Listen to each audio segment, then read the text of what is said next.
Welcome to the third annual Future of Video, OTT, Pay TV, and Digital Media. My name is Elizabeth Parks, and I'm the president of Parks Associates, a market research and consulting company focused on emerging consumer technologies with a particular focus on entertainment and consumer viewing choices.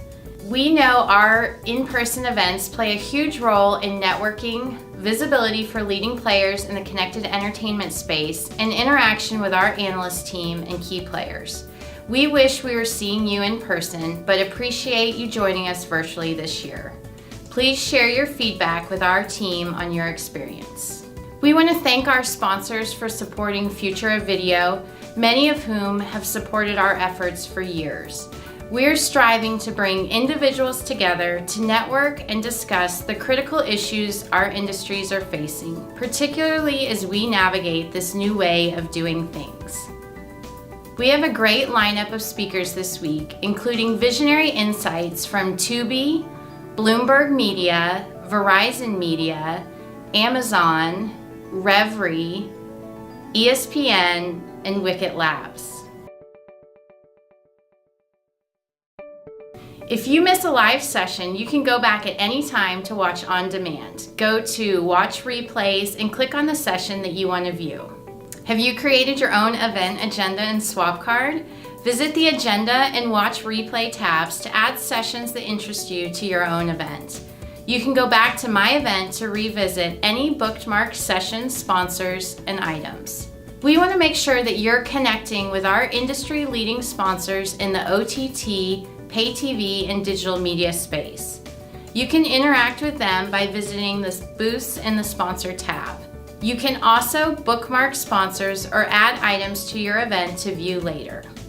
Sponsors have uploaded extra materials for attendees. Make sure to visit sponsors that interest you to chat with one of their team members or save documents for later. We have dedicated meeting slots set up for break times between sessions.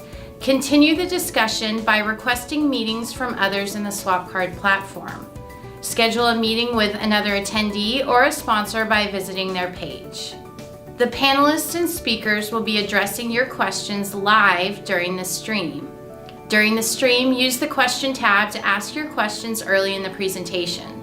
Go to the poll tab to answer polls that will be discussed during the live stream. If you need help navigating Swap Card, please reach out to our team by mentioning @Parks Associates in the chat box or by contacting one of our team members via our company page.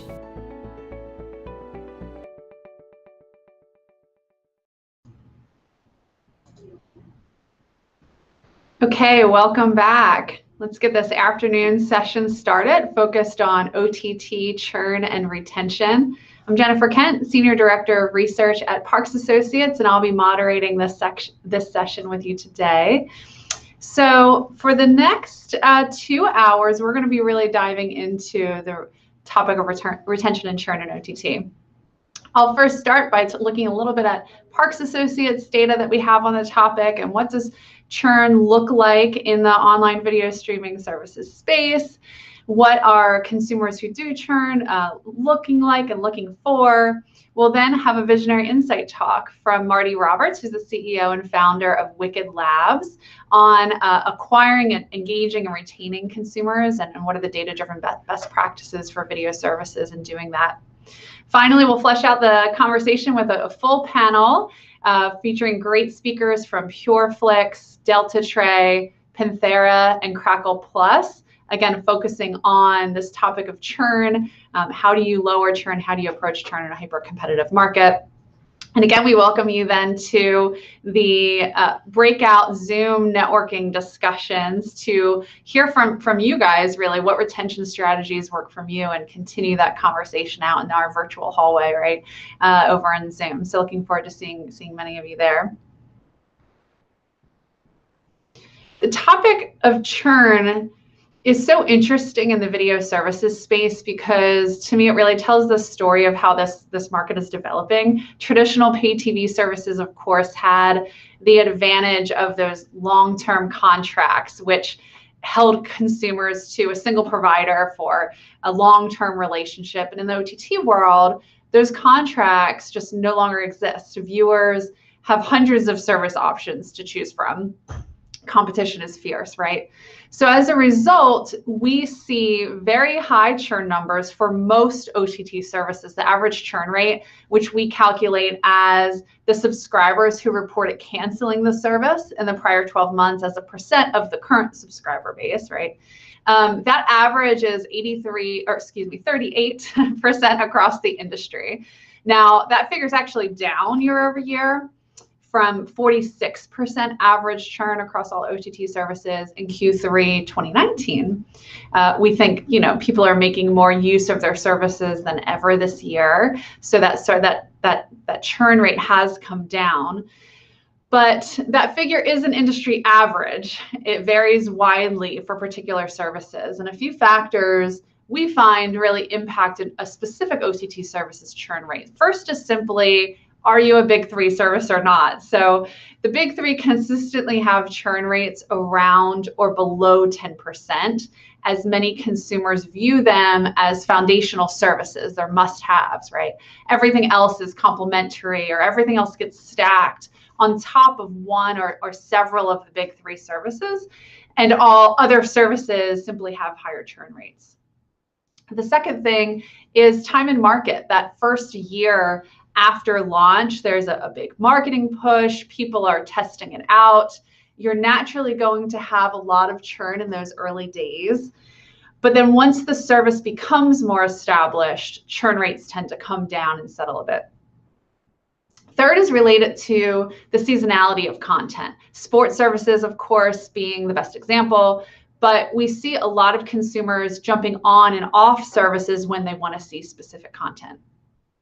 And finally, the price of services versus its value drives cancellation behavior.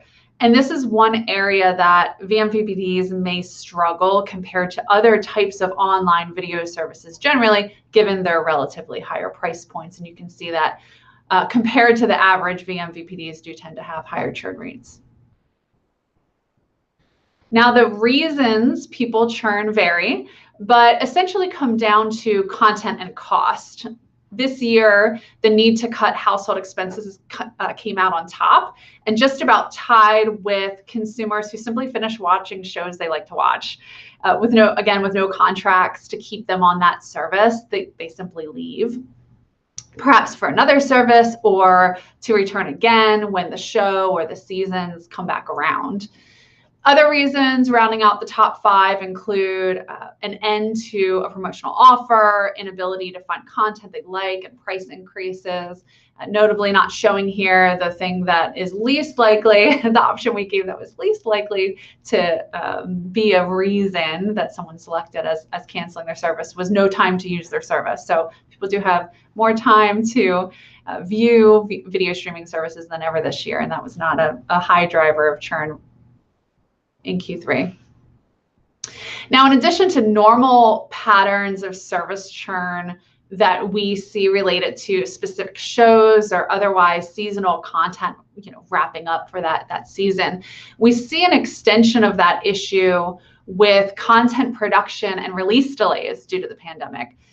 For some content, like Star's original hit series Outlander here, production has simply been halted all year. I understand that's a show with a lot of extras and not a particularly COVID-friendly type of production, to easily make accommodations to keep production on schedule. For other content, it's a matter of timing the release to maximize revenues. So Daniel Craig's fifth and final Bond performance in No Time to Die, is done, but its release has been delayed twice and now scheduled to be released in April 2021. Same for the release of Fast and Furious 9, which, that release has been moved a full year to 2021.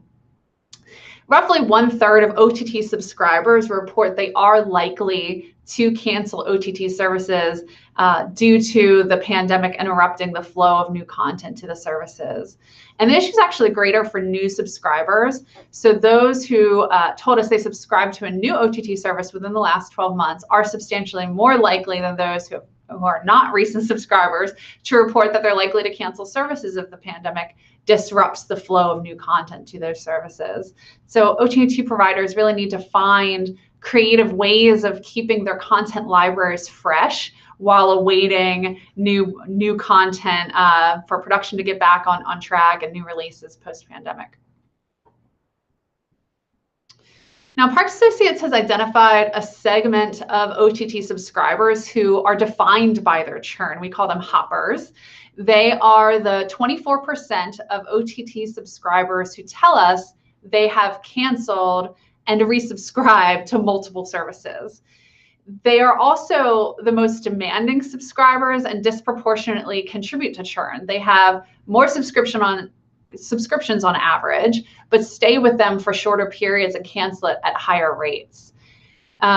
Service hoppers do not necessarily intend to subscribe for a short period of time, but they are more willing to cancel a service and move to another one offering, a desired program or better experience.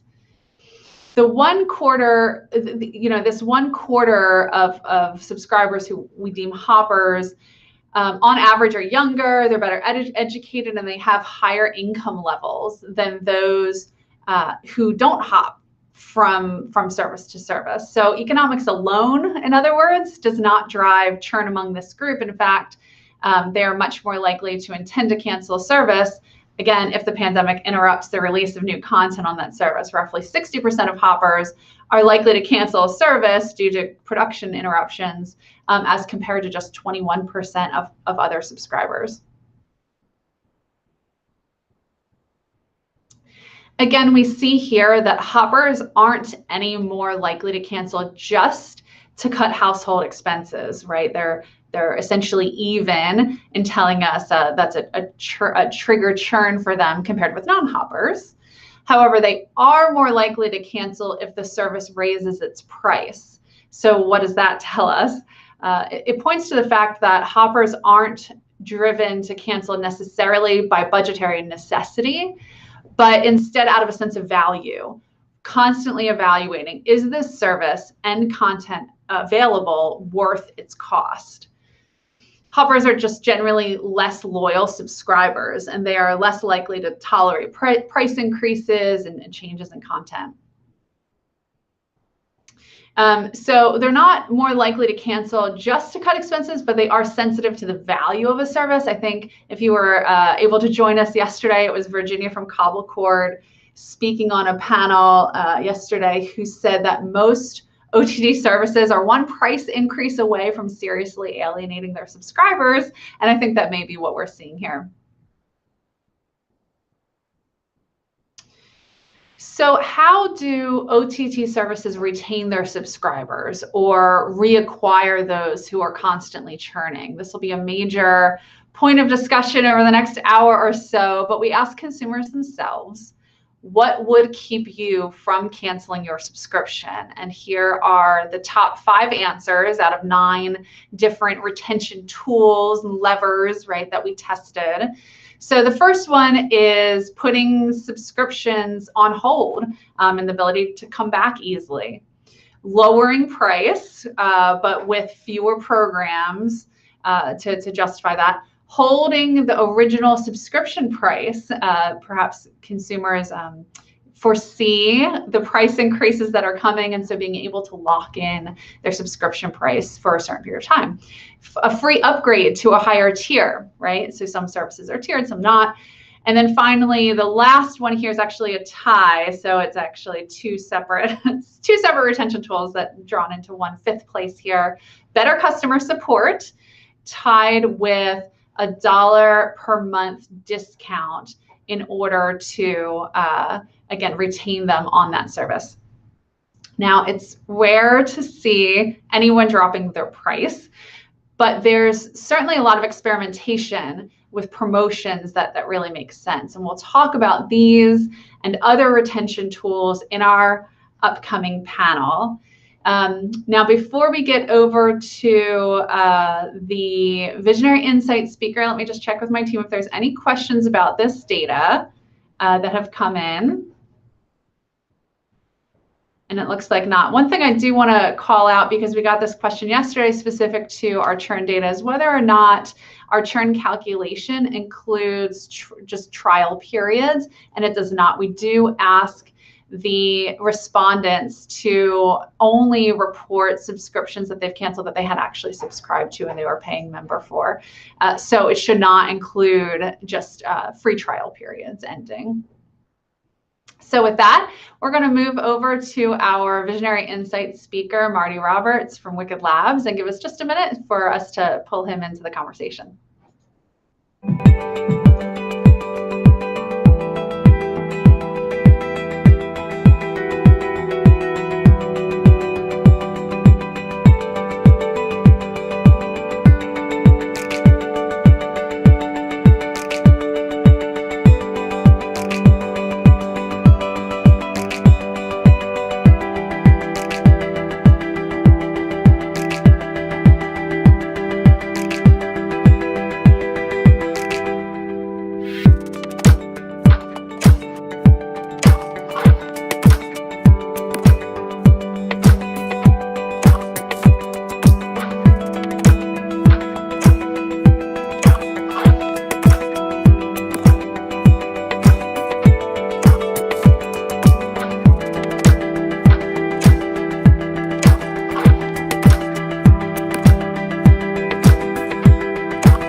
Okay, great. We're all set up and ready to go. Before we move over to Marty, we did get a question. What percentage of free trials result in subscription? I don't know the number off of the top of my head, but we do have that figure. And so while this session continues on, we're going to go ahead and ask our consumer analytics team to pull that figure for us and share that with you. I believe we should have that as recently as Q3 of this year, if not definitely Q1. So stay tuned and we'll try and pull that data point and respond to you in the chat on that.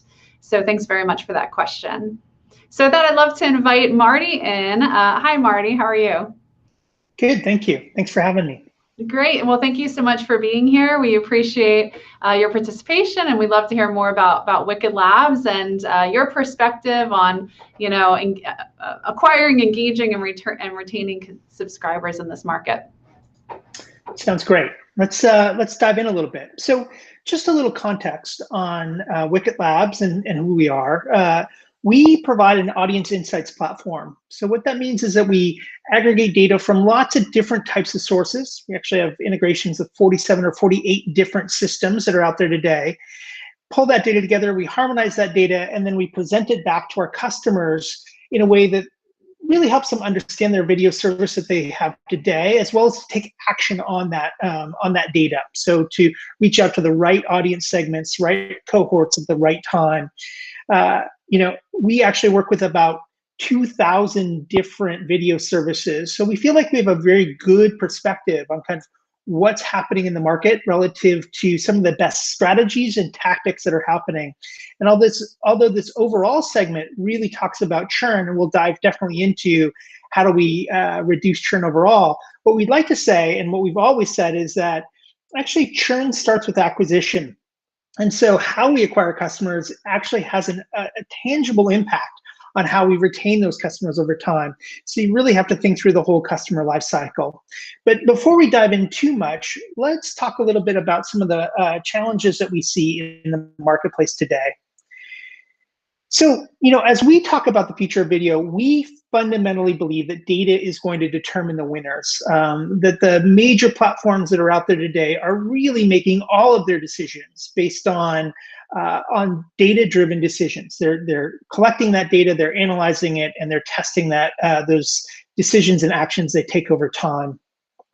The challenge for most video services is that that data ends up into lots of different silos. The marketing system is not talking to the subscriber management system. The site and app analytics that you might get tell you what video they watched, but not whether that was a movie or a series or a class.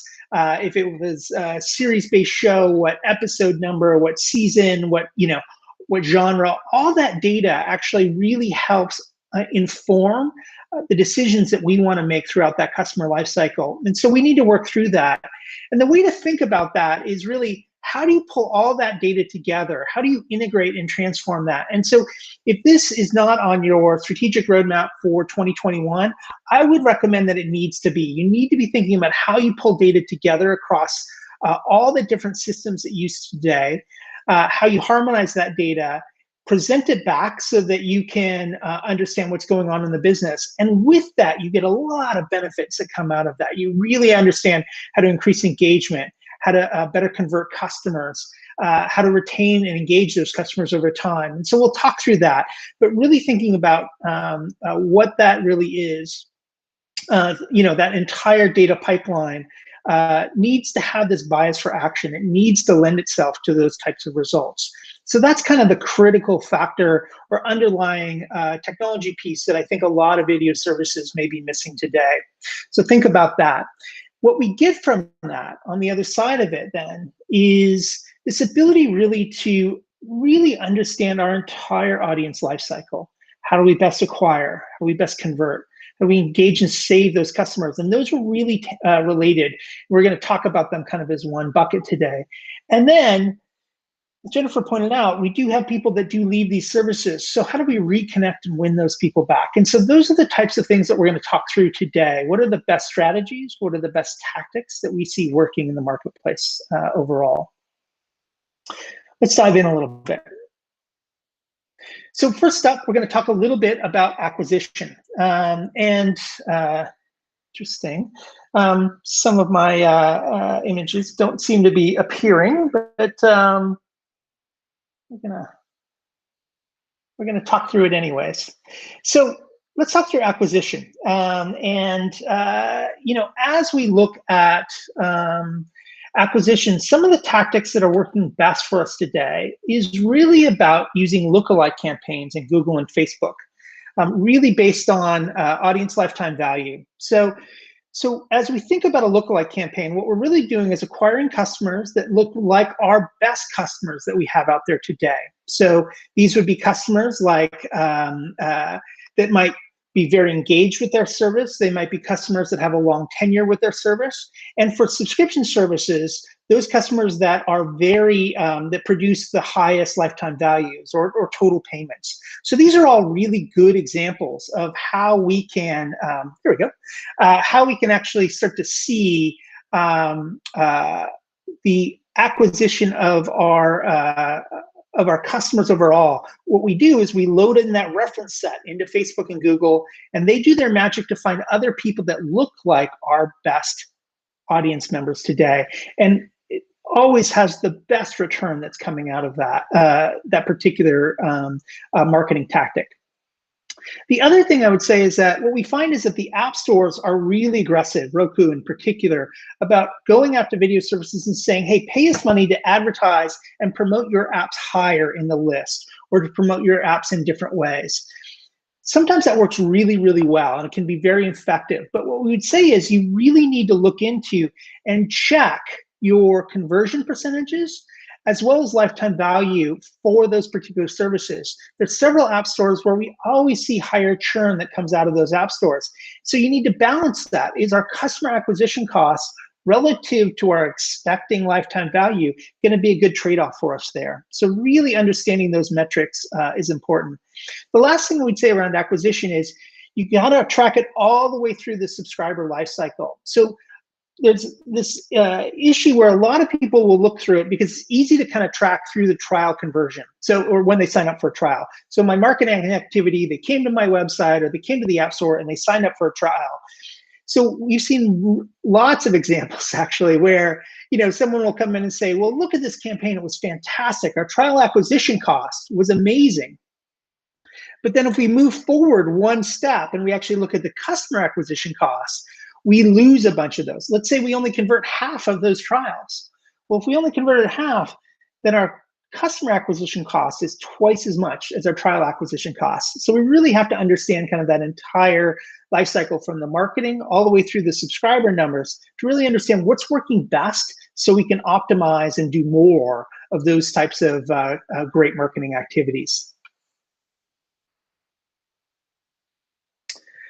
Let's talk a little bit about conversions. So these are these trial conversions. And again, what we have here is that, and what we recommend is that every trial has a consistent onboarding program. It's really fascinating. When we work with customers, what's really interesting is we come in, we say to them, hey, how do we establish a really consistent, what's your outreach program? What are you doing with your trialists? Oh, typically you only have 7 days. So, what are you doing to introduce them to more content that's part of your customers? To answer that prior question, we find our benchmark around trial conversions is around 70% is what we see. So it's an absolutely effective tool where if we can bring people in, we can convert 70% of those users. Some of our services are even higher to actually a much better overall acquisition tool, but we have to engage with those users.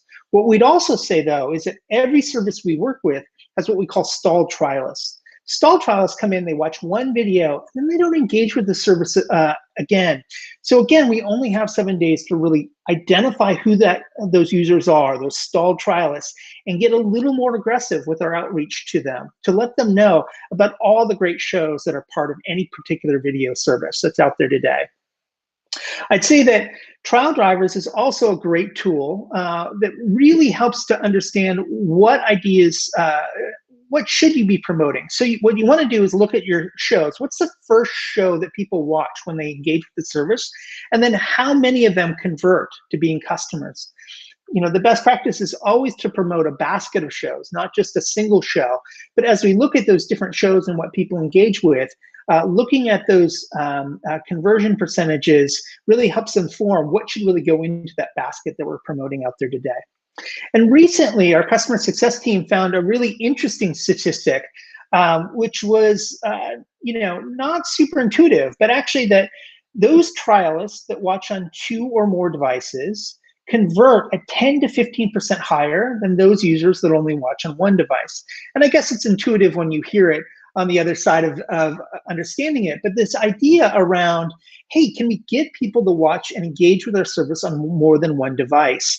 It absolutely, increases the likelihood that we convert them over. So historically, we've said, as part of that onboarding program, only really target and go after new content, advertise the breadth of content you have as part of your service. And what we're refining that to is also include some messages about how you can also engage on other devices that you might have apps for. Because again, if we can get those trialists on the 2 devices, their conversion percentage absolutely pays for that extra real estate that's happening out there. So something to keep in mind there. Moving ahead, we're going to talk a little bit more about engagement. So engagement has 2 aspects of it. It's really about how are we engaging our audience over time? And then the second is what content are we promoting? And engagement has everything to do with retaining your customers today. So, one of the things that we kind of dug into and found some really fascinating things around was the ability to track audience cohorts based on frequency of use of the service. So, as an example, you have your new users. They're new to the service for 7 days. Your engaged users are watching videos on a regular basis. But then we start to get into some other categories. Idle audience members, they haven't watched anything in the last 4 weeks, but they were active in the prior 8 weeks before that. What's really fascinating about idle users is that they tend to have a lifetime value that's 30 to 50% lower than engaged audience members. Really kind of fascinating about that. They are the most at risk to churn from your particular service. So where you might be doing outreach to your audience, maybe every 3 or 4 weeks to say, hey, here's the content we have and here's what's coming up. What we would absolutely recommend is identifying those idle users that haven't watched in the last month, but were active in the prior 2, and really getting aggressive around targeting them, maybe even weekly, with more content. Try and bring them back into the service because their likelihood to churn is actually really high. The other thing we would note would be inactive audience members. So inactive audience members haven't watched anything in 3 months, but they continue to subscribe to these services. Kind of an interesting category. Just about every one of our customers has this story about how, you know, they rolled out a new Roku app, or they had a new big content launch, a new premiere, or a big event coming up. They told all their customers about it, and then they saw a churn spike because inactive customers were reminded that, you know, they have a gym membership they're not using anymore. And so what we want to do is carve off our inactive users and really treat them differently. We want to treat them more like a win-back campaign, or we leave them alone until they get closer to the anniversary. It turns out that inactive customers typically have a lifetime value that's even higher than idle customers because they're kind of used to paying. So we want to approach that particular cohort in kind of a very delicate way. The second thing we look at for content is really about IDing what's your compelling content. And what we'd say is, when we look at the data, it requires digging a little bit deeper. So there's a couple of challenges that we find with classic video view analytics. One of those is that average duration was kind of the hallmark, but it turns out that if you actually look into the data, average duration viewing has more of a bimodal distribution curve. Some people only watch a little bit of a video and then bail out. Some people watch it almost to the end, rarely all the way to the end. Or vice versa, we find content where everybody bails out really early and only a small segment makes it all the way to the end. And so like in a lot of cases, averages can be misleading, and so they're blended together. We solved that with a metric we call the attention index. But there's lots of ways to approach it. In our case, the attention index, we take the percent of people that completed more than 75% of a video, and we subtract the number of people that watch less than 10% of a video. What this gives us is a score from -100 to 100, and it really becomes a shortcut for entertainment value. You can quickly see what are people engaging with. We can also take that data and roll it up, not just on a particular show, but on a complete series or a complete season or a complete genre. So we can really understand what's engaging our audience over time. You know, the second thing we'd say around average duration is, again, you have to really look at how you stitch your data together, because lots and lots of audience members watch a little bit of a show, they get distracted, they hit pause for a couple of minutes, and then they come back to the show. Well, historically, that's been 2 video views. And you'd say, oh, you know, they only engage for 5 minutes and then they engage for another 20 minutes, or, you know, whatever that was. They never really completed the show. But you stitch that all together, what you get is, actually, this content's really compelling. It is driving engagement with our service. They just happen to hit pause in the middle. And so you can stitch that data back together. And so what we can then do is, once we identify those, what's really compelling in our content library, we can then come back and cross-promote based on hidden things like hidden gems. In our case, we call it a high attention index, but a low audience size. This is another thing that we really see a lot of happening. A lot of recommendation engines and even editorial teams, they'll promote popular content to popular content. But if you have a high overlapping shared audience, you're not really benefiting your audience well. You're not promoting something new to them, something compelling to them. And so by better understanding what's compelling in your particular audience, you can then promote things like hidden gems that really help drive engagement that's deeper in your content library. So, you know, really taking advantage of the breadth of content that just about every service that's out there has. It doesn't matter if you have a couple hundred titles or you have thousands of titles. There's always hidden gems that you could be promoting to your audience that gets them more engaged in the service and keeps them subscribing. The other thing we find, every service that's out there today has tentpole programming. And I don't care if you're sports or news or entertainment or exercise classes. It doesn't really matter. You have your kind of star content. But then, as that season ends or as there's a break in programming, what else are you promoting along the way? Because there's lots of compelling content in your service. And it's really about what are we going to start promoting there to keep people engaged and save them from leaving our particular service. All right, last thing we really need to talk about is reconnecting users, because as Jennifer pointed out, the hoppers is a great description. We see this all the time where people will jump into and out of services. So if we jump forward, we can look a little bit about win-backs. So win-backs are really, really effective. They're low customer acquisition costs because we already know who those users are. We have their email addresses. We can reach out to them. It's a cheap targeting. And so, we love win-back campaigns. There's two things that work really well around win-back campaigns. The first is we can target involuntary churn. Involuntary churn is when my credit card just stops working, or I have a billing issue or a banking issue, whatever that case is.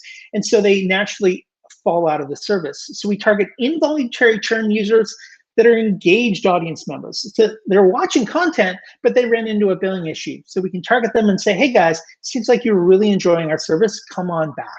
The second is we can identify fans of a show or of an event. And if we have similar content or a new season, we can promote that to those particular fans and say, hey guys, come on back. We've got a new season of this great show. The thing we love about reconnected audience members is they tend to stay around longer and they tend to have higher lifetime values over time. So they know what the service is about. And we see them actually, reconnected users actually churning at lower rates than some new audience members or new customers that we're adding into the service itself. All right, last thing we should talk about before we get into this is traps. And we see this happening a lot. And traps kind of vary. They go from the annoyance to that's going to leave a mark. And so on that spectrum, each of these are things that kind of fit in that particular model, and some things that you should look out for. The first is building from the data up. So there is so much data that's out there today. I can pull in social data. I can pull in distribution data from app stores. I can pull in video view data, all this data. And oftentimes what we see is that data teams, when they start thinking about it from the available data and start building something up, they never build something that's actually functional for the business. They really never get to the questions that are most important. And so what we need to do is reverse that. We need to think about what's the question or what's the action the business needs to take. And then from that, we can then go and figure out, well, what's the data we then need to make a good informed decision, or to take a great action against it, or to build a great reference list in our lookalike campaigns, et cetera, et cetera. So really starting from the decision or question that we want to take and working backwards is much more effective than just starting with, hey, I'm going to pile a bunch of data together. We see all kinds of companies that get stuck there, and it never really gets above that to really benefiting the business. The second thing we'd say is, this is not your dad's SQL query anymore. That any organization that wants to build this out themselves, you really need to embrace data engineering with all the implications. Test-driven development, code reviews, deployment methodologies. This is a hardcore engineering discipline these days because the data is too big. A lot of the simple things we talked about today about looking at things like high attention index with shared audiences, so we know who we want to promote. If you were to actually put that together in a SQL query, it'd be like 500 joins and in-joins and super fragile, and it would break all the time. So you really need to step out into some of the more engineering specific and invest in that engineering approach to data today. This isn't, can't just spin up a database and run some SQL queries and expect to get really meaningful insights and really meaningful actions out of that. We need a lot more. As we talked about on visuals, we really need to answer a question. There's always this question around, are we answering a question or are we telling a consistent story? So sometimes we'll walk into an organization, I walked into a customer and they said, this guy had just started and he's like, I did a survey of our dashboards and we have 218 different dashboards. And so he's like, I don't know what to look at. I don't know what's really, impactful. And so as we look at that, what was clearly happening there was every time somebody had a question, somebody was spinning up a visual for it. But you got to maintain that and you got to keep that up. And so you really have to understand, are we answering a question that just comes up? That's great. Let's do that. Let's get us, an answer to that question. But when we start to think about our data infrastructure and what we want to visualize of that, I would say weighting the telling a consistent story. How are our marketing programs improving over time? How is our engagement status changing over time? What content is working for us today versus last week? These are all things that are consistent stories that you want to ask over and over and over again. And weight your visuals around that consistent story. You just get a much better understanding where the business was and how it's improving today. The last trap that we run into all the time is that getting the data needs to be easy, secure, and privacy compliant. And this is where a lot of friction comes in. We'll work with data teams that say, oh, I can't give access to the data to the marketing team.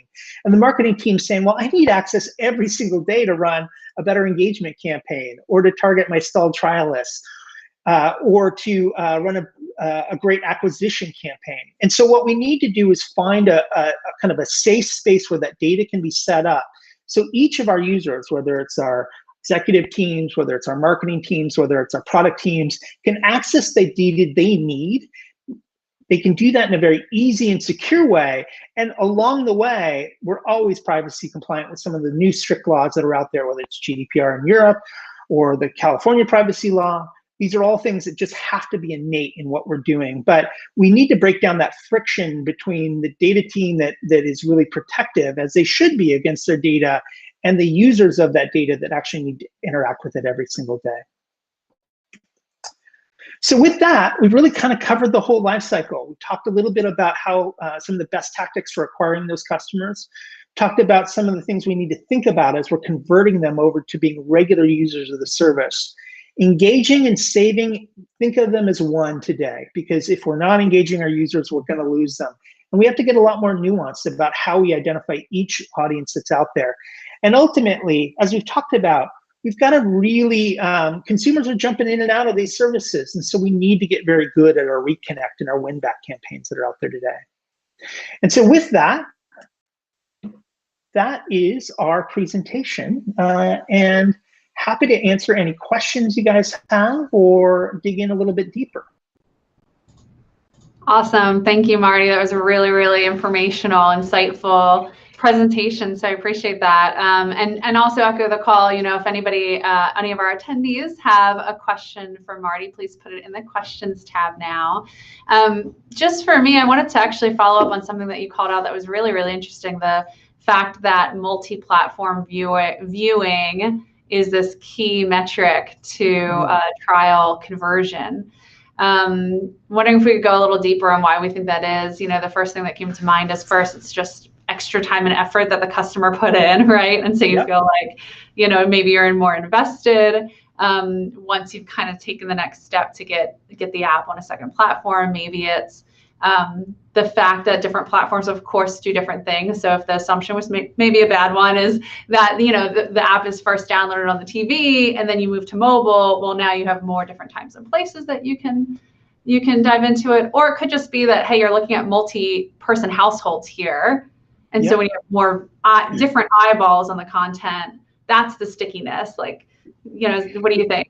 Yeah, I mean, it's really fascinating. And, to be clear, I don't really know why it is, right? Yet. I mean, we just figured this out recently. What we've known in the past is that if we can get users watching on a big screen experience, an Apple TV, a Roku, a smart TV, they tend to watch 2.5 times as much content and churn at half the rate. So we've always been, as part of our outreach and engagement, saying, hey guys, make sure that we're identifying those users that might be watching only on the web or only on Android or iOS, and promoting the fact that we also have a Roku or Apple TV or Samsung, you name it.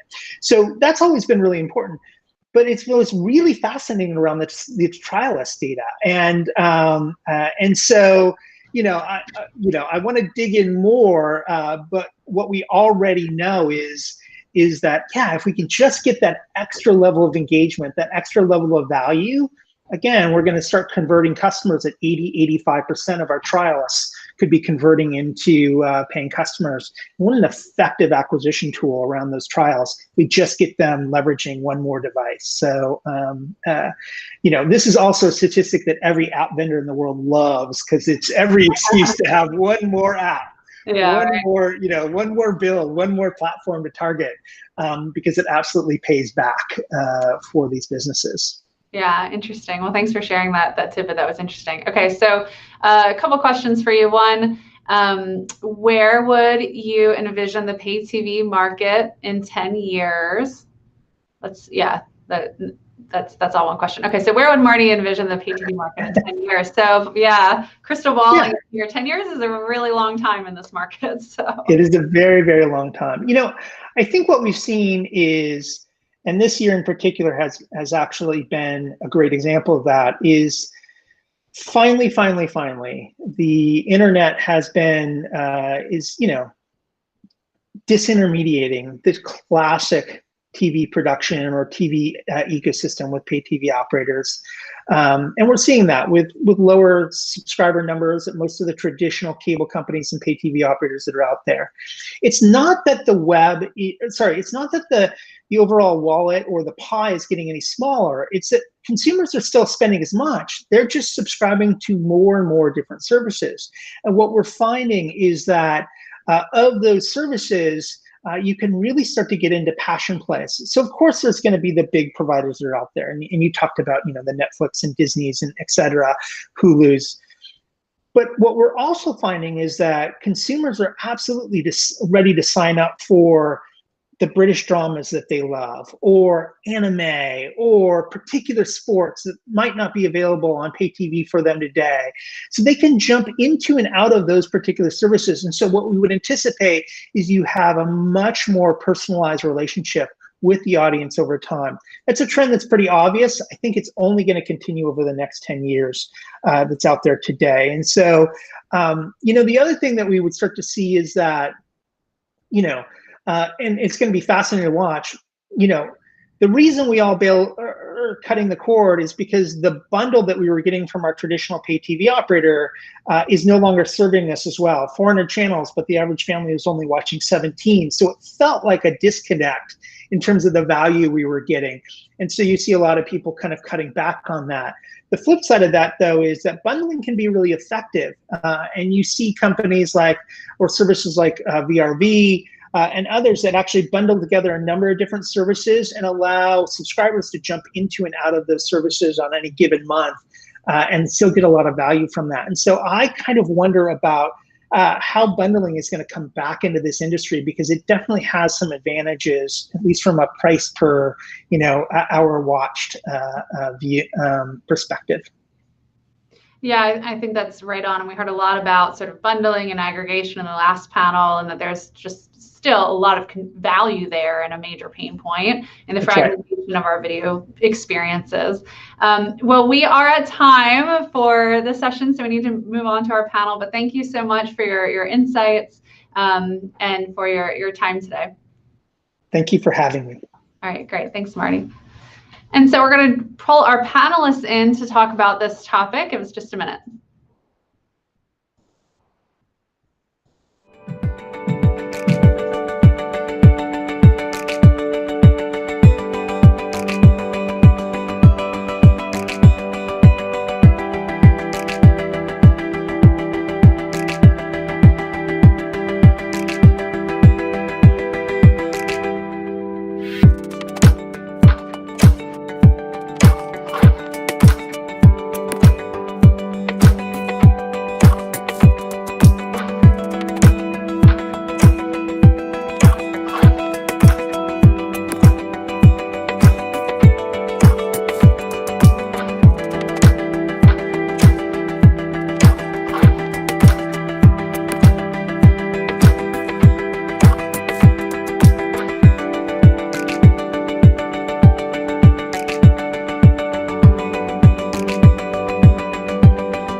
Okay, great. So we're back with our panelists to take on the topic of churn and customer engagement and customer acquisition too in the OTT space. So I'd like to go through and welcome each of our panelists and ask them to give you all an introduction to themselves and their organizations. So let me start with Mark Beckwith, who's the Executive Vice President of Business Affairs and Development for PureFlix. Hi, Mark. How are you? Hi. Thank you for having me on the panel today. I'm very excited to be here. Let me give you an introduction. PureFlix is the largest faith and family-based subscription service in North America. We've been in the space for a number of years, and we've been in the space as an independent organization, being, riding this rail alone. But as you might have seen the news last month, our subscription video business was acquired by Affirm Entertainment, which is a wholly owned subsidiary of Sony Pictures Entertainment, and that deal is now complete. So we look forward to bigger and better things as we gain more and more resources as an organization, as a platform, et cetera. And it's to do our mission, which is to bring the best in family safe viewing, faith and family based viewing to the marketplace. We promise our customers three things: that there's no sex, no violence, or no language surprises. So it's a safe environment for the entire family to enjoy, and you don't have any of those, oh my God, oh my gosh, oh my gosh, where is the remote control moments? So again, we've been doing that. We're available on all platforms, providing a consistent experience, and we look forward to nothing but great things moving forward and great topics to discuss here on this panel with some great associates in the industry. Great, thank you, Mark. So glad to have you with us. Next, we have Alex Drozen, who's head of worldwide business development with DeltaTray. Hey, Alex. Hey, thanks for having me. So for those of you who don't know DeltaTray, we have offices around the world. We have about 1,000 people. We're focused on deploying very large end-to-end solutions for primarily tier 1, tier 0 clients around the world. And we're excited to be here today. Thank you. Great. Thank you, Alex. Glad to have you as well. Next, we have Dan Hurwitz, who's the Chief Revenue Officer for Panthera. Dan, how are you? Thank you for having me. So at Panthera, we develop and distribute software to many of the world's largest video streaming apps. We focus on eliminating viewing problems typically caused by the last mile. The last mile referring to the network that extends from the CDN to your screen.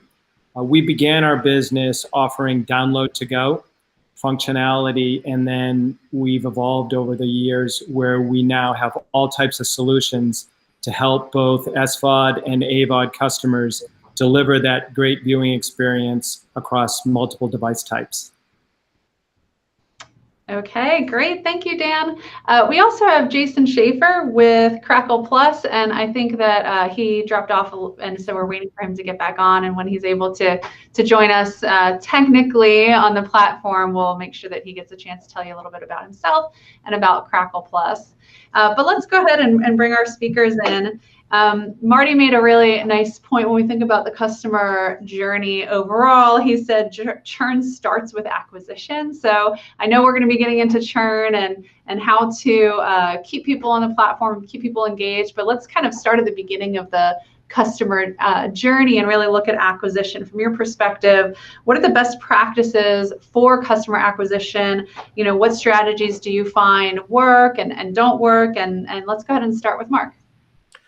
So again, it won't be any surprise. There's no single silver bullet to this this problem, right, or this challenge that we have of how do we acquire customers. So first and foremost, it starts with having a quality product, right? Something that will interest people. And so for us, that's about having a laser focus on our lane of what content will bring community together around faith and family interests, right? So it's having that, and then finding the best markets to make available in your price point. And so for us as a smaller company, we've been very focused on digital acquisition strategies where we actually know what the results are. We don't do spray and pray kind of marketing on billboards, on big broadcast TV, things like that. We use a lot of Facebook, Instagram, Pinterest, etc. These very results-oriented platforms towards gaining subscribers. And then the last piece is about, no, not the last, because it's not the only thing, but the other big piece is about having that offer, a price point and a mechanism that provides value to the consumer. So for us, we provide a free trial. We originally had a 1-month free trial, which did very well for us.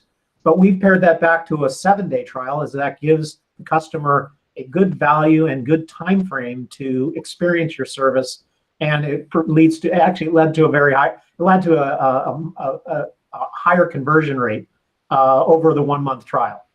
So for us, that's how we struck that balance, at least on that first part of the question. Yeah, that's really interesting because, we have seen a lot of experimentation with trials this year, with some services offering really, really long trials, other services like Disney Plus moving forward without a trial and being confident in the value of their content and their ability to acquire without trials. And so that's interesting that moving from a 1 month to, I think you said, a 7-day trial is actually more effective. Do you have any idea of why that might be? Well, I think the key reason is you're bringing people in and giving them something they want without having the ability to, watch. I hate to say it this way, churn through your entire library and then churn out. So again, we think it's a fair value exchange to give them a very qualitative experience to evaluate our service, which is 1 week, without giving away the store, so to speak. So again, it's worked for us. Our customers are finding the value, and they're staying on as a result of it. So. Yeah, I think that certainly makes a lot of sense. Well, it looks like we have Jason Schaefer with Crackle Plus who's able to join us. Sorry about those technical issues. Thanks for joining us today. You bet. Great to be here. Thanks for having me. I'll give a quick intro since I know you guys are jumping in. That'd be great. Head of growth at Crackle Plus. I oversee business development and marketing. I really want to thank the panel for inviting me. My wife and kids and probably my dog Birdie were thrilled to get me out of the house. So thank you very much. Just a quick background on Chicken Soup. Chicken Soup is a holding company for Crackle Plus. The company went public in 2017. 3 lines of business: production, distribution, and direct-to-consumer, the OTT networks business where I sit. So on the production side, we create shows going from broke with Ashton Kutcher from last year, if any of you are familiar. On the distribution side, Screen Media is responsible for, like The Outpost, the Rod Laurie directed film, which hit the screens this year. And then on the D2C side, Crackle Plus is a joint venture between Chicken Soup and Sony Pictures, where the consumer-facing apps and experiences. Crackle was originally formed back in 2006. It was called Grouper, and over the years, Sony used it for Jerry Seinfeld's Comedians in Cars and Bryan Cranston's Super Mansion. And then almost 2 years ago, the joint venture was formed between Sony and Chicken Soup, and we have AVOD and SVOD services: Crackle, Popcorn Flicks, Truly, which is faith-based, Pivot Share, which is sports and wrestling. We have about 30 million monthly active users and about 10,000 movies and 20,000 TV shows in our network. So great to be here.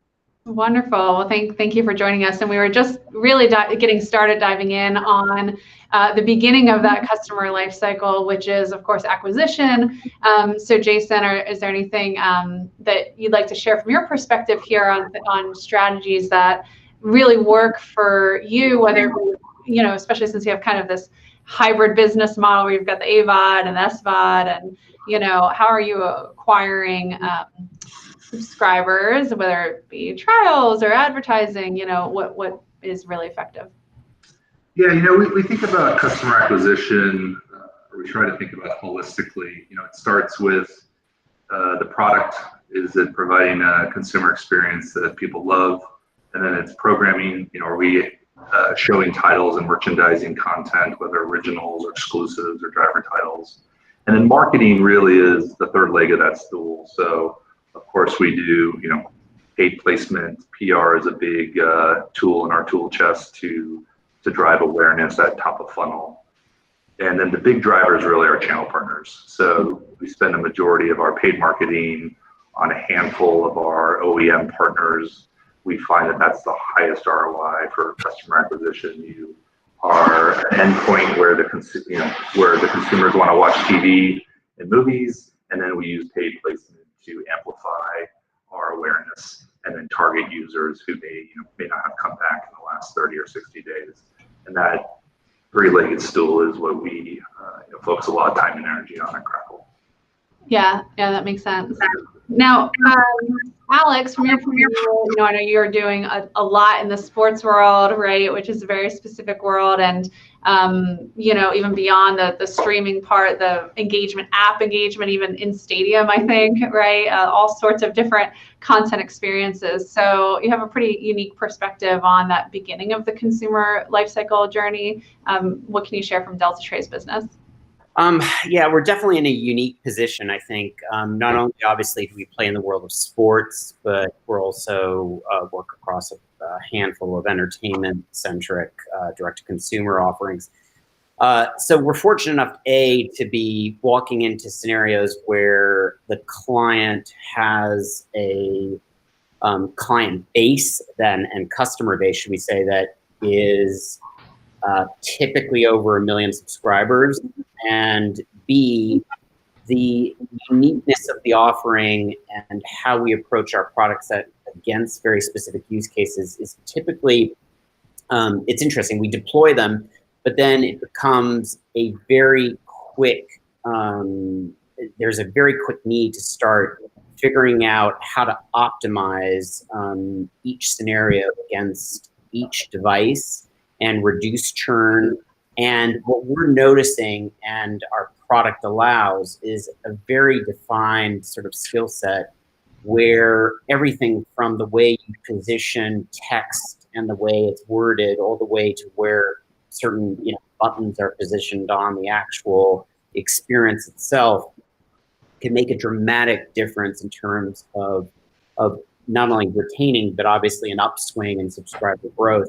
So these user journeys are very varied, but they're fascinating because what we've seen, at least this year, and I'll give you a sports example, is using, for example, some of our new products, one of them is called M-Tribes, we're able to look at very specific A, B/C comparisons, and through just tweaks within the UI layer, upticks of anywhere between 5 and 10%, which are really big leaps. And so we're excited about what that means. And I think most importantly, we all talk about how technology takes time to implement.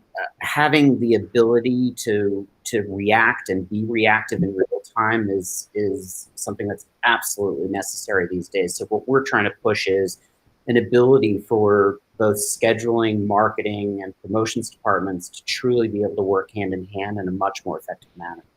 Mm-hmm. Yeah, so much of it is that sort of behind the scenes, back end optimization of that scheduling. So maybe moving from kind of the acquisition point into the engagement piece, once you have viewers on the platform, right, keeping them engaged or understanding when to engage, kind of Alex, back to you if you have any examples to share there. I know, again, in the sports world, you have this big issue of seasonality where you might have folks really engage with a service for a certain period of time, and then naturally they're going to fall off once, the Super Bowl's over, or, they're, I'm an Eagles fan and don't think we're going to be making it this year.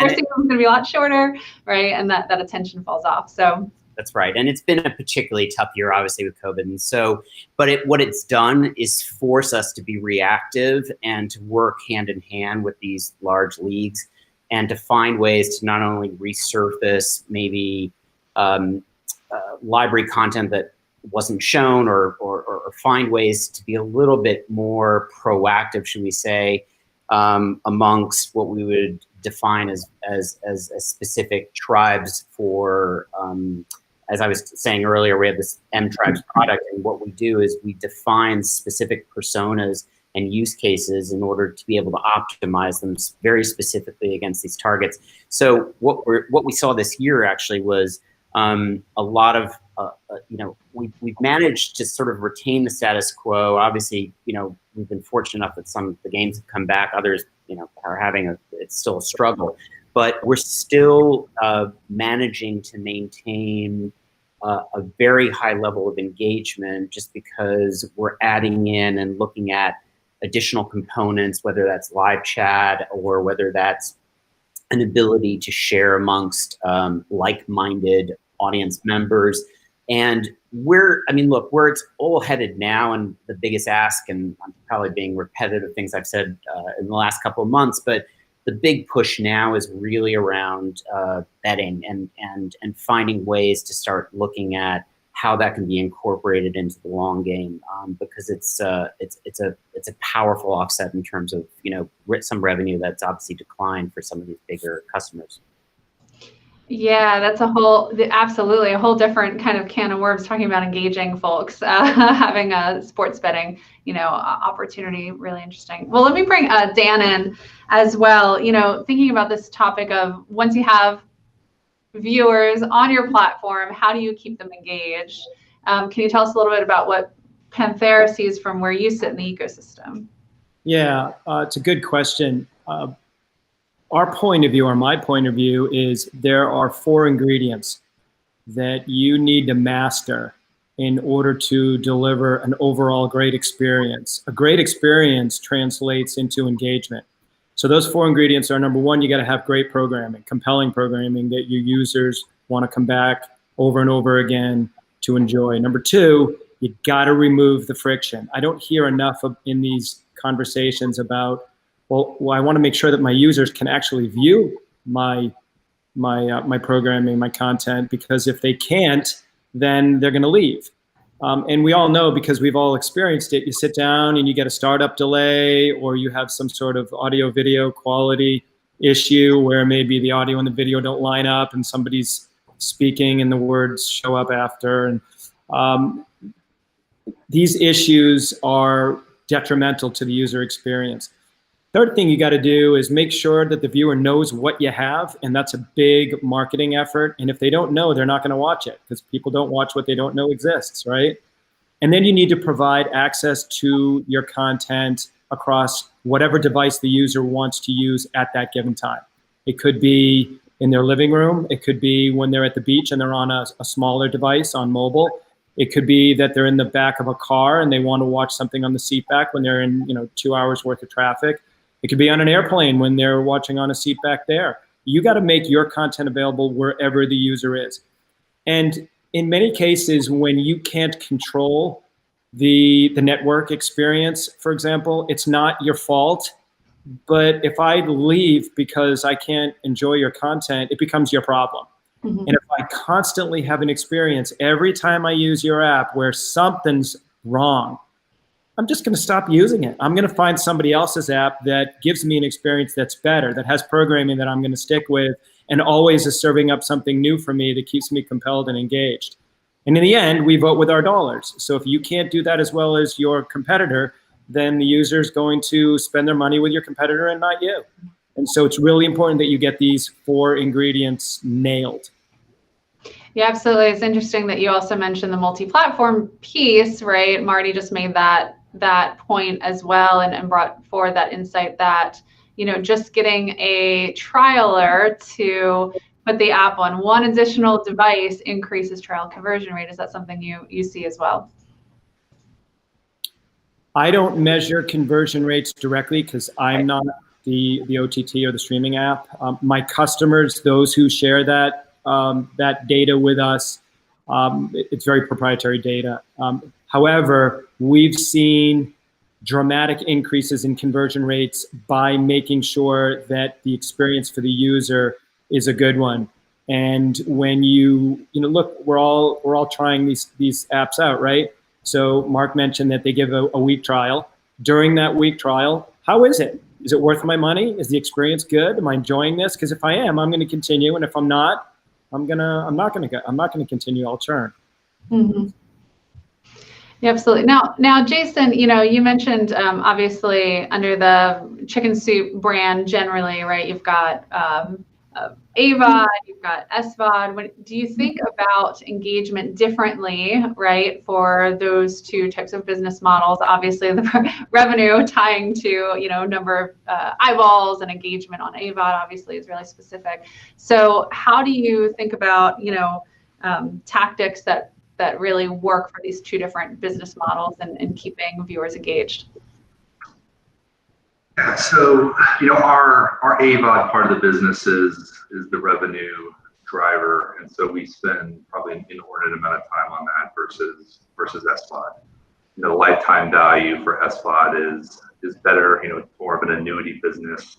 AVOD is a little bumpier. There's a lot of factors that are outside of the product and programming and marketing control that engagement wheel that I referenced before. You've got seasonality with demand, you've got CPM, you've got sell-through to influence your lifetime value.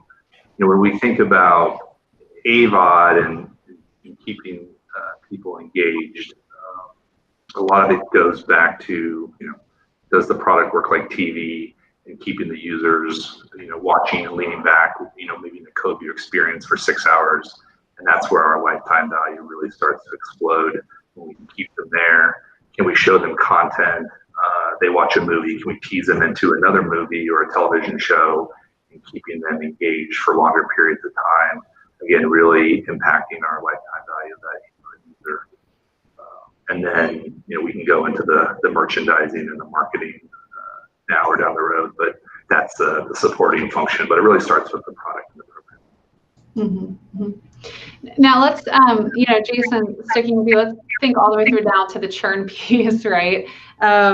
So, with no contracts to hold folks in on the SVOD side and more services competing for eyeballs than ever, do you just see churn as the new normal? Is it, do you accept high churn as standard operating procedure? Or is it something on the SVOD side that you're looking at as a key metric that you want to minimize, right? How do you think about churn internally? For us, churn is, it has increased to some degree over the last year, just as a function of competition. Mm-hmm. On the SVOD side, you've got Disney Plus and HBO and Hulu making a lot of improvements. You got CBS All Access, you got Discovery. There's just a lot of competition for eyeballs, right? Just kind of stating the obvious. And then you've got folks like Facebook Watch who are really creating a new experience with social plus TV consumption. And so the competition for eyeballs is getting incredibly difficult to work against those really big media companies. But that being said, it just forces a company like ours to be highly curated and super focused on the value prop. And so, is churn the new normal? We haven't really seen our rates dramatically change over the last 12 to 24 months. On the AVOD side, Crackle is pure AVOD. It's complementary to other SVOD services. So we're probably never going to be someone's primary viewing experience, and we don't need to be. We have a great economic model where they may have an SVOD app or two that they go to, and they come visit us a few times a month, and all boats rise. And so we can fit in the ecosystem and not need to be the primary standalone, and our churn rates will support that. Yeah. Well, Mark, same question to you as the other, service provider here. How do you think about churn internally? Is it something, again, kind of just a normal part of your business, or something that you're really focused on reducing? Well, I mean, it does drive us crazy. We don't, make no mistake, if you asked anybody on this panel, would they want anybody to churn out of their service? Of course not. There's a cost to churn. Reacquisition, while depending upon how you do it, it costs money, and you have to win back, etc. But let's break it down to a few different pieces, right? So yes, churn is just a fact of life. and you want to keep it as low as possible. For us, we do it on a variety of different levels. First there's the unsexy, I hate that, need to use a better word, but the unglamorous part of the business, which is your back end. How are you minimizing your involuntary churn? Marty mentioned it on the panel before, is I have an engaged customer who wants to use my service, but something glitched. They had a card, their payment card went out of date. There was something or this or that. How do you aggressively go back after those people? And so a strategy to do that, or have even better tools to stop it from even ever happening. And so we concentrate on that a lot, because then we don't have to spend the money to go after the customer and get them to make a decision to come back, which is always a challenge, right? So there's that aspect. And then there gets to be the more front of house side, where yes, churn happens. We do have a churn rate that is substantially lower than what you represented as the industry norm, and we're blessed for that for different reasons. Could be it's the content, it's the community, it's about the engagement strategies we work on, etc. But it's also about our understanding I guess it's the movement, the movement hopping between services, and getting people to come back through very rich and persistent rejoin campaigns. So identifying those people that have left, and then give them those reasons to come back. And we're very blessed to have a very rich rejoin workflow. So we do that to kind of balance the nature of the business. And it leads to good lifetime value, business continuity, all the right things for the business, so we can keep it growing and keep acquiring better and better content, or offer better and better program services. Well, thanks. So, I just want to tell the audience that we are about to I have some polling questions in the polling tab. So make sure that if you hadn't had a chance yet, go ahead and answer those polling questions. And while I give you one more minute to get your answers in there, Mark, I just wanted to follow up on something that you mentioned about how you feel really strongly about, your rejoin process and the how you're going about getting folks back into the fold, right? Can you tell us a little bit more about what you found that works, specifically at that point where you're trying to get folks who have churned to come on back? Well, again, the low-hanging fruit is targeting those people that involuntary churn. They wanted to be with you in the first place, so going after them very aggressively, and not in a very pleasant, consumer-facing, friendly way, right? I don't mean it in please rejoin, right? It's about, hey, by the way, let us help you get back onto the platform, and our tools make it very easy for people to do that, right? But then it's about, we have a very rich content strategy for bringing new content, exclusive content, original content to the platform, and making people very aware of what they're missing. And and so again, people want to see the content, and we give them the reasons and the content to watch. So those are kind of the two angles we drive it at. Mm-hmm. Well, interestingly, so our first polling question is, what is the primary reason that for a customer to churn for OTT services? And the options we provided were cost, competition, lack of good programming, price increases, and a promotional period ending. And by far, the number one answer is lack of good programming, with 47% of attendees saying it's programming first, secondly being a promotional period ending, and then cost, which you might kind of group those together perhaps. But so let me ask you, maybe back to Dan, are you surprised by this, or do you see other reasons that customers churn in the first place?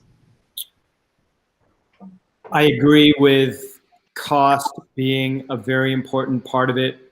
Programming or content is critical, but I think the two are related. We measure how we spend our money by the value that we get in return, right? For everything. and it's our currency. So if the programming that you're offering, the content that you have is not that great, it may not be worth the $7, $8, $13, $17 a month that you're paying for it. Or if I'm only watching one of your series or shows at a time, and that's it, I may think, that's not worth the money for the month if that's all I'm watching. But if there's 3 or 4 shows that I'm engaged in, then that's a big factor. I'm also seeing in my own behavior that how I consume this content is so much different today than it was years ago. So I might be watching, right now I've got about 5 different series that I'm engaged in, and that's not including live content. So 5 different shows that I'm engaged in at any given time. That's about all I can handle, and I start getting confused between them. But that's a lot for, Netflix charges whatever, 13, 17 bucks a month, I don't even know. That's worth it to me. That's definitely worth it to me. If they stop doing that, I wouldn't, if they stop, providing that much content, I probably wouldn't pay that much money and I'd move on. Now there are other services that cost a lot less. I might only be watching 1 show at a time there every now and then. I think a promotional period, people do it like crazy. They'll join, take the free period, watch their series during that time, and then cancel and they're done and not a nickel was spent. It's just the way it's going to be. I think that's a necessary part of the process that as an OTT, you got to deal with that. That's always going to happen.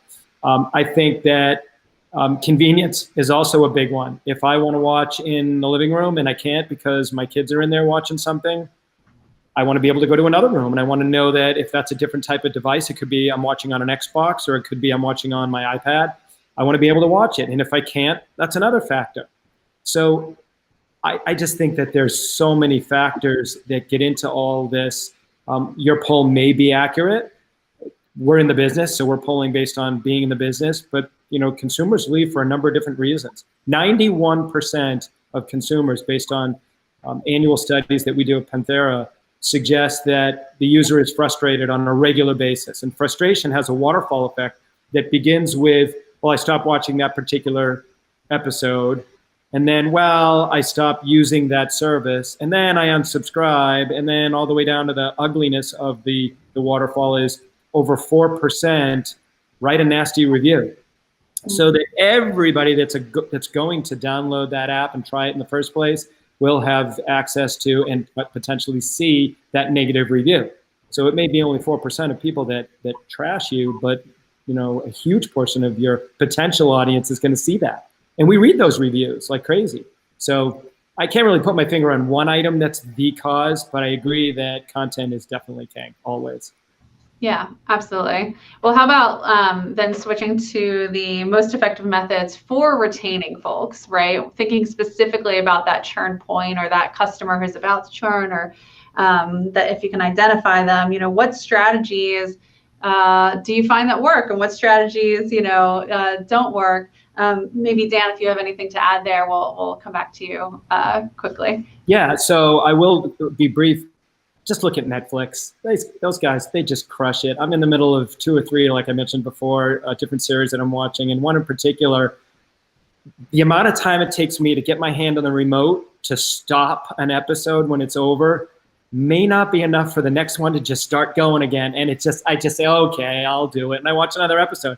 2:30 in the morning, I've watched 4 episodes. They're great at it. They just whisk you through the process of keeping you engaged. Even at the end of the night when I say to myself, wow, I just watched 4 hours worth of programming, I got to get to bed, I still feel good about it because I was so into my show. And I think they do a great job there. That to me is part of automating the process. We've actually automated the download process so that if you download some content, you can watch it. And then when you're done with it, it automatically brings the next episode in to your download queue and takes care of that for you so that you can watch it, without any connectivity problems at all.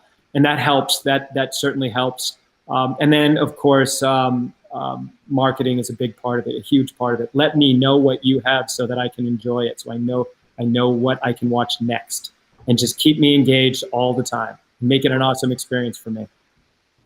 Yeah, absolutely. Really good points, especially on the automation piece. I mean, we see this across sectors, even out of the video space, right, over into home automation and smart home, right? The more you can automate and just do for, the user, right? There's a lot of value in that. Yeah, we should actually talk a little bit about AI.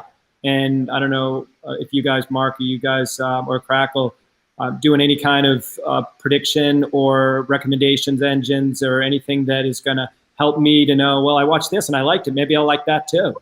And, help me out there a little bit. Make it easy for me. Yeah, no, go ahead, Mark. Yeah, thumbs up. So what are you doing there? That's a very good point. And probably like Jason, we have a whole host of tools in our belt for that, because again, we believe in a balance that it's both human and machine driven. That human curation element, it can't be beat, right? That trusted source that says thumbs up, this is great content, please go watch it. And that comes in a lot of different sources, from people on our staff, having people in your network do it, et cetera, et cetera. So there's a rich way to do that. But we have 10,000 pieces of things to watch on our platform. There's no way that content aggregator can, that moderator, that person that's suggesting it, can keep track of all that, at the level they should. And so we use the machine to do that. We have recommendation engine. We have other things to help surface that this is going to be great content based on all the factors and what you're viewing and et cetera, to drive both proactive viewing within the experience, but also to help that messaging out to consumer to, hey, this is out there, please come watch it. So we drive it from all the different vectors, and it works. But you got to be careful how you do it. You can't be too in love with the machine versus not. There's a balance to everything. How about on the retention side? Are you using AI and machine learning at all to identify who is at risk of churning, at risk of leaving, identify, when that period might be in order to intervene? I'm happy to jump in. I didn't want to beat Jason to that punch, but yeah, back to you, Mark, and then we'll see if Jason wants to chime in there as well. So go ahead, Mark. So absolutely, we with the user's permission, we understand what you're doing on the platform, and when we notice you, and not unlike what Marty says, there's different states of the viewer.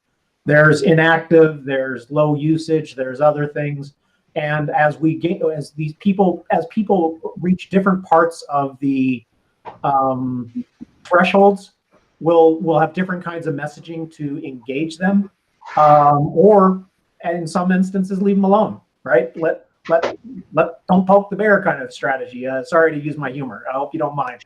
But yeah, there's a rich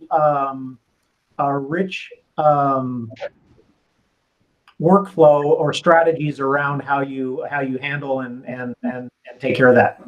Yeah. And so Jason, same for you. How are you looking? How are you just deciding, right, when somebody's about to churn, and what are those great kind of intervention methods that you found work to keep them on and maybe keep them from churning in the first place? Yeah, so we spent a lot of time on this data exercise, whether using Salesforce and tracking engagement through our newsletters or our social. We're looking at how people are engaging and the frequency, and then responding to them, whether through newsletters or push notifications or paid marketing. Through Omniture, we'll see who hasn't come back to the site in X number of days, weeks, or months, and so we've got a funnel or a waterfall there that we're looking at how to talk to them. Our next event horizon is really, I think Mark mentioned, or maybe it was Dan, sorry, that how do you tweak your messaging and get really prescriptive on where they're at, if they have left, and then how long they've been on your site, and what is the behavior that would suggest they're going to move on. And that's, identifying our whales versus our, people that come more infrequently. We have used AI or have tested with Einstein, Salesforce's tool, in the past. And funny enough, and it was a small test, but we found that the human curation using, I'm embarrassed to say, Excel and moneyballing, if you watch X title, you may watch Y or Z and you'll stay longer, worked better than the recommendation engine tools. And so it's probably a good 2021 to look at that. That those tools have really improved, I think, over the last 12 to 24 months. But that is a really interesting area that I think we can get better at and want to spend time and energy on. Yeah, that is really interesting to compare those results of the human versus the machine-led recommendation and what's more effective for your business. So thanks for sharing that. Let me bring up the results of the second poll before we go to take some questions from the audience. We've seen a lot of questions come in during this session. So we put a similar question to the attendees. What is the most effective method for retention? We threw out a couple options: offering a lower price tier, ability to put subscription on hold, guarantee of no price increases, right? So lock in that price at a certain point and, see how, again, you can keep that price at one level for a certain period of time, upgrade to a higher tier at no additional cost or subscription discount. And the results here, there's actually no particularly clear winner. So before, people felt like, the top driver of churn, our attendees felt, was content, right? That they're leaving for content reasons. Here, 27% say the ability to put subscription on hold, that's the most effective method for retention. Others say a guarantee of no price increase, 23% there. Another 23% upgrade to a higher tier at no additional cost. So it looks like a lot of different levers. There's not, again, one particularly clear answer here. Would love to understand, if you feel you've tried any of these or different levers, that have really made a difference. Maybe Alex, we can come back to you if you have a take on the poll results or other retention strategies that you feel at work. Yeah, I mean, look, I guess what I wanted to go back to, I just wanted to make a comment on the last round of comment, but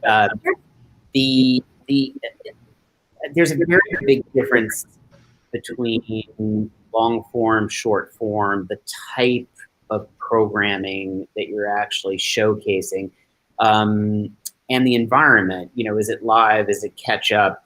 We spend a huge amount of time, device by device, looking at best strategies on how to surface and allow the highest level of retentions around the specific types of content that are being showcased. So it's just one thing. I agree with everybody. Look, the data is important. Having a record and human curatorial factors are all important in the mix. Ultimately, what we found fascinating is the ability to, it's the way you communicate back to the client and having, again, that flexibility to do so in ways that are a little bit more unique, so that you're finding that there's a refresh factor that's a lot greater than, I think, some services are very different. They have very rigid environments. The ones we build allow for the environments to push, whether it's hourly, whether it's by minute, but if it's on news, whether it's sports, same thing. It's almost like there's a level of frequency that needs to come into play here, depending on the type of content that is that you have to play with. So I just wanted to state that for, as what we're seeing, and a lot more experimentation around a mobile-centric experience versus a template experience and what that means. And we're always surprised by how customers are actually engaging with different types of content, and then grouping them ultimately into and the ability to group them, and then for either sponsorship or specific communications to go to that group of people. So I just wanted to bring that up because it's another factor that comes into play a lot that we don't always talk about. We just presume that content is content, but I think depending on the sector you're talking about, there are very different use cases on how that gets surfaced ultimately. Yeah, that's interesting. I'd love to follow up with you on your point about mobile too. And I know that you guys do a lot on mobile. It seems like in the past, right, I would assume that a lot of mobile viewing was happening outside of the home, right? As folks maybe commute on, hopefully not in their vehicles while they're driving, but right, train or bus or, anyway, they're out of the home and watching on mobile in a variety of different states. Now, of course, more people are at home for more of the time. the mobile viewing might actually be more just second screen viewing in the sense that all of the household members are home at the same time watching, different things, and it's just a first screen for certain household members. We certainly see, of course, that mobile viewing first is very high for the youngest tier of viewers. Have you seen any changes this year, because household patterns are so different and the lifestyle changes, that have happened, where, viewing behaviors have kind of shifted from that perspective? Yeah, I mean, there's been a lot more viewing on 10-foot experience, meaning smart TVs especially. The growth rate there has been pretty exponential during COVID, because people obviously have the luxury of being at home and watching on a larger screen, and certainly for sporting events that comes into play. Yet again, if it's about highlights, which is another component, and it's not about watching the full game, but a lot of people are into just watching highlights, especially younger generation. That is very mobile centric. So again, each use case and the devices and how we're seeing the frequency change is very much dependent on the type of content that's being digested. Yeah. Well, let me move to some of the questions that we've gotten in from the audience. So one was actually posed to a session earlier today that focused on churn, and I think they resubmitted the question for this panel, which is great, really interesting. So if you think about the services that are coming out now that are device-based with some CPE, Xfinity Flex, if you think about Sling, if you think about I think AT&T now has a device that goes with it, versus a bring your own streaming media player, bring your own device approach. Do you see that as potentially having a difference ultimately for churn rates? So kind of interesting question there. Does anybody in particular have a viewpoint on that? Otherwise, I'll go to somebody specifically. I don't agree. Okay, actually, Dan, I was going to go to you. So you were brave and made a noise there. So go ahead. You don't agree? I think that this is the network operator's answer to Roku and Fire Stick and some of the other devices. I think at the end of the day, we expect to be entertained regardless of the device that we're using. And if those devices can do it, and the app has good content that you're interested in, and I can enjoy myself wherever I am, then I'll use it. And we're at an exploratory stage right now as a society, or as a global society, that we're trying lots of new things. And over time, the best will prevail. And there will be a lot of casualties along the way, but we should all continue to fight and be creative and innovative. But I disagree that that's going to have any different impact in how we enjoy our programming, if I'm answering the question correctly. Yeah, no, I think you got it there. Any other thoughts on that question? Got a couple others.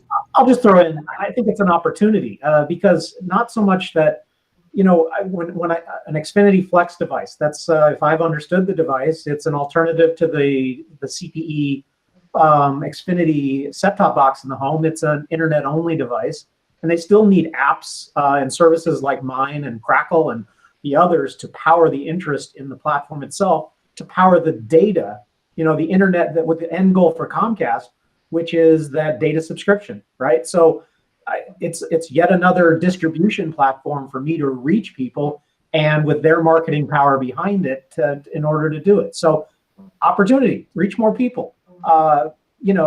So that's just my, 10-second thinking into the question. Yeah. I would echo, Mark's sentiment. We're watching what the MVPDs are doing with Comcast Flex and Cox, and cutting distribution deals with them as we swim upstream. Their marketing prowess and customer acquisition vehicles are, they're hard to compete with. So being up on those services, we believe is going to be really powerful. And then we're also focused on the OEMs. It's hard to imagine that it's going to be any easier for a consumer than to turn on their smart TV a Vizio, a Samsung, an LG, and just start watching streaming content versus plugging in a dongle or setting up some hardware. So we're really keen to watch that explosion. We're seeing that increase over the last 12 months with the OEM really becoming a larger part of our audience makeup, which historically they've been, very small vis-a-vis the Rokus of the world. I'll agree with Jason. There's a lot happening on that side of the business. Samsung and LG and Vizio, they're deep into it. And again, like I said, strong are going to survive, and it should be really interesting what happens in the next few years. Yeah, and I think it's funny also because the way a lot of our clients look at it is just look, it's more eyeballs. It's another opportunity to hit them in another way, and we have to make sure they're covered. So as they arise, it's more about how fast can we deploy to very quickly make sure that they add eyeballs to our service. And I guess, look, if you're in a fortunate enough position nowadays to be able to pay the price of entry to get across all those devices as quickly as possible, there's still somewhat of a first mover position going on. I mean, I'm always surprised. I don't expect as many evergreen opportunities to be arising. But however, every year there's one or two, major ones that are popping up, and we work on a worldwide basis. So, I think we're having a very North American centric conversation here. But when you start talking about international, that's where the fragmentation and the need to really look at the way devices surface and how people use them becomes completely different. Yeah. There's so many more components that come into play there. Good point. Yeah, absolutely. Good points, all. Let me just jump. We have a couple of more questions here, so I want to have the time to get into a few. Interesting question around thinking about it from the advertiser's perspective, right? How do you think the advertising market will change as a result of, it says, less viewers or unengaged viewers? So if you're an advertiser thinking about churn and retention and engagement on the platform, what perspective can you share there? Maybe Jason, if we could go to you on how you're thinking about, for your AVOD services, the advertisers that you're working with, and what you tell them about your metrics and what you're able to provide. Yeah, so over the last few years, the way to differentiate yourself has been a well-lit environment, content that people trust. You're not going to have an advertisement show up next to a news article about someone dying or other forms of entertainment. And so being able to target the user for the advertiser has been very key. So we spent a lot of time over the last few years with building out a DMP, using IP address and other upstream variables to create a rich targeting experience for our advertisers to reduce their waste. Reach and frequency is always, sitting in the background. Are you big enough to grab share a wallet versus the Rokus or the Amazons of the world that are gobbling up all the spend? And then on top of that, for us that we think about every day is ad frequency. So does the Aflac ad show up in every ad pod throughout the stream, or can you frequency cap? So one, the consumer has a good experience, but two, that the advertiser isn't hitting the same user over and over. And I think this goes back to the conversation just prior to this around the OEMs. They're very well positioned with their ACR data. So they're sitting on the screen watching what people are doing. And as IP and other data points become more difficult to utilize, consumer-facing experiences are going to need to be a lot more clever on how to do targeting for the advertiser to ensure the money comes over to streaming businesses, maybe at the expense of TV. Mm-hmm. I'd like to add, I think it's really interesting what Jason says. What I would add is in the subscriber, with especially our international clients, what's being looked at more and more now is how can you drop in what I would call premium advertising modules within very specific devices on very specific pages that are targeting exactly, the customers that they want to target. And what's happening there is where the company is in control of its own sort of advertorial ecosystem, they are charging premiums based on sort of flat rates of customers that they can point to. It becomes less about frequency and more about, okay, here are 1 million subs, and as a bucket, we're going to create a subset which are going to be targeted towards a very specific campaign, and it's working out pretty well. I think it's still in its infancy, and it still has to be A/B tested through the roof. But I'm finding that very interesting. That as long as the campaign is somewhat stagnant, meaning that it's more of a JPEG being dropped in, and it's not interrupting the content itself. And there's a high premium ad dollar around it. We're seeing that work. So it's an interesting model that I'm certainly a fan of. Yeah, definitely awesome. Thank you guys for the perspective on the advertisers. I think we can squeeze in one more question here. So a couple questions have gotten into the struggles around not having access to your data when you're working with an aggregator, and what you do, right? So when your service is carried on an aggregator like Amazon Channels or Roku, and you don't have access to specific customer data, what levers can you still pull to retain or win back at-risk subscribers who are inactive or low viewing? Do you have times where you really don't have the data you need to identify them and to keep them from churning? I think that, I'll mention it quickly. I think, look, the model's very different. Obviously, every time I talk to a client, I remind them that if they're going to do an Amazon deal and be on the channel, just know you're not going to get that data. It's very simple, and you're not going to get it on the levels that you would expect. But we have customers who have hybrid models where they obviously want to sign up and get the eyeballs on Amazon, for example. But they run their own service, and on their own service, they are capturing the data that's required to properly optimize the experience. And it's sort of like the blended world that ultimately delivers what they need. But you do lose out on a huge amount if you're not in control of that data. It's that simple. Absolutely. Go ahead, Jason. Maybe last word to you. Yeah, it's an economic argument, right? The trade is working with the Amazons and Rokus. They are collecting data on your user, and you're sharing your inventory with them. So does the cost of that combination equal or less than if you went out and did paid marketing to acquire the same number of users? And I think for a majority of publishers, the economics favor partnering with them because it's cheaper than other means to acquire.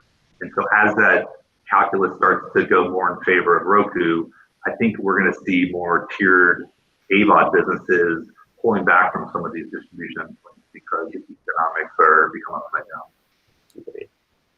You guys can't see me, but I'm over here shaking my head. Yes. Right. Well, Mark, Alex, Dan, Jason, thank you all so much for your time and your insights. We really appreciate you and appreciate all of the great conversation here today. And we invite you, as well as our attendees, to move over to the networking discussion Zoom room to keep the conversation sort of flowing out, again, to that virtual hallway, if you will. I'd like to also thank our sponsors, of course, Salesforce, Comcast Technology Solutions, ContentWise, Verizon Media, UITV, Amdocs Media, Panthera, of course. Dan, thank you very much to you and Panthera, as well as Verimatrix for sponsoring our event, and as well to our supporters who are critical in getting the word out, of course. With that, we will be back. So please take advantage of the networking discussion rooms. There should be a link to that Zoom room in the chat that our team will be posting there if it isn't already there to take you over there.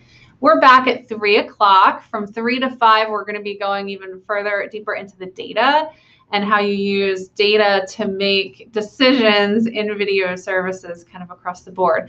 So we'll hear from some leaders in the data analytics space within the video service market. Thank you all.